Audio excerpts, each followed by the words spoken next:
తప్ప వారి గౌరవం తగ్గదు అధ్యక్ష. ఆ కుర్చీ అట్లా ఖాళీగా కనిపించడం ఈ సభకి ఏమైనా శోభ తెస్తుందా అధ్యక్ష? ఎందుకు వారు అట్లా ఖాళీగా పెట్టి సభకు గైరాజరవ్వడం అనేది ఈ తెలంగాణ సమాజానికి ఏమైనా ప్రయోజనం ఉంటుందా అధ్యక్ష? మీరు ఆలోచన చేయండి. ఎందుకు అనంటే ఈ రాష్ట్రం మనది, ఈ ప్రాంతం మనది, ఈ నేల మనది, గాలి మనది, ఈ ప్రాంత అభివృద్ధి మనది. ప్రజాప్రతినిధులుగా మన బాధ్యతను నెరవేర్చాల్సిన అవసరం ఉంది.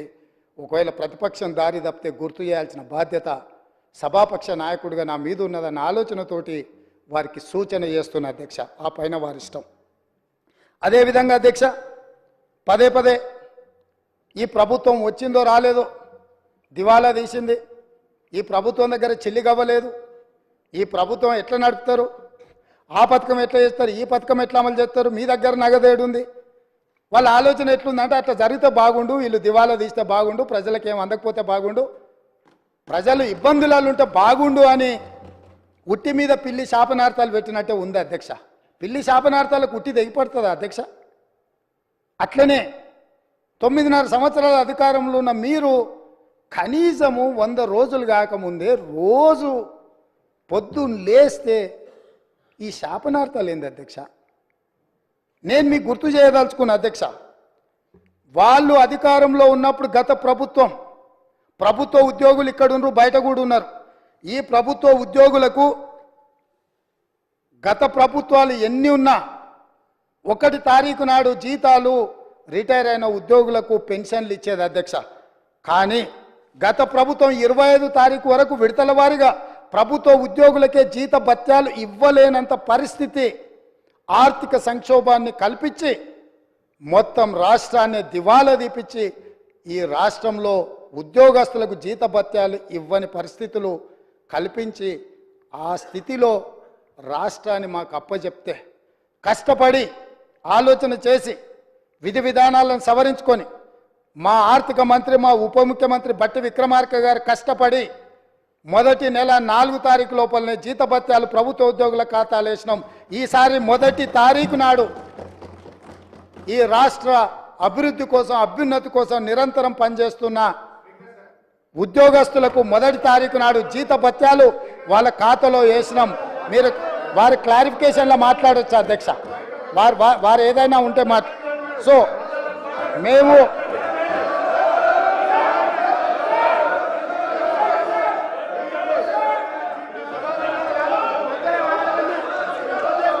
అధ్యక్ష దాదాపుగా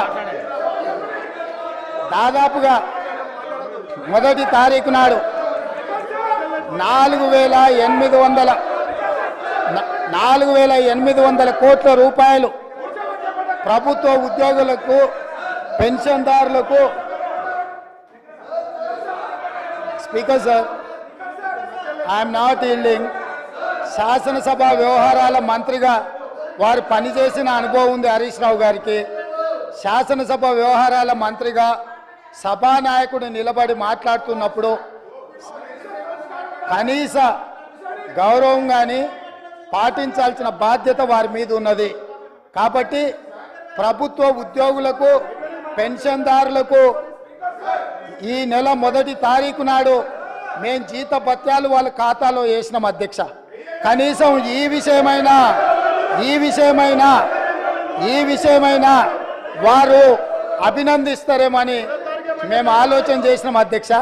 అయినా వాళ్ళకి మనసు రాలేదు అధ్యక్ష. ఎందుకంటే ప్రజాస్వామిక పరిపాలననే వాళ్ళకు నచ్చదు. కాబట్టి వాళ్లకు అభినందించాలన్న ఆలోచననే రాలేదు అధ్యక్ష.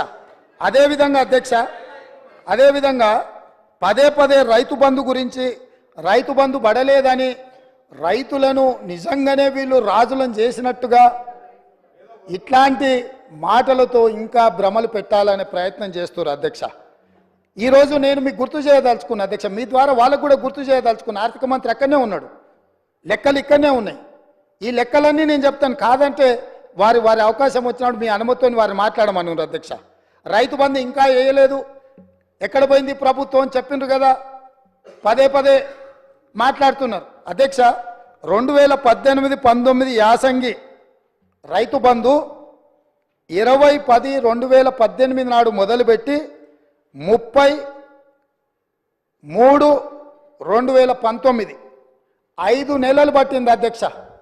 2018-19లో యాసంగి పంట రైతు బంధు డిసెంబర్ 10 నెలలు మొదలు పెడితే 19లో మార్చి 30 తారీఖు వరకు వేసింది అధ్యక్ష. 5 నెలలు పట్టింది వాళ్ళకు 2018-19లో రైతు బంధు వేయడానికి.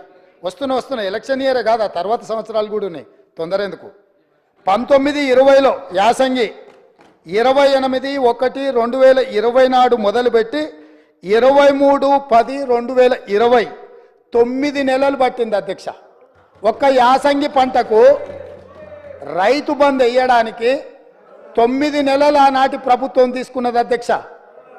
వీళ్ళ చరిత్ర ఇక మీ కరోనా వచ్చిందో ఇంకా మీ కర్మ కాలిందో నేనేం చెప్తా కానీ 2020-21 అధ్యక్ష 25/12/2020 నాడు మొదలుపెట్టి 22/4/2021 4 నెలలు పట్టింది.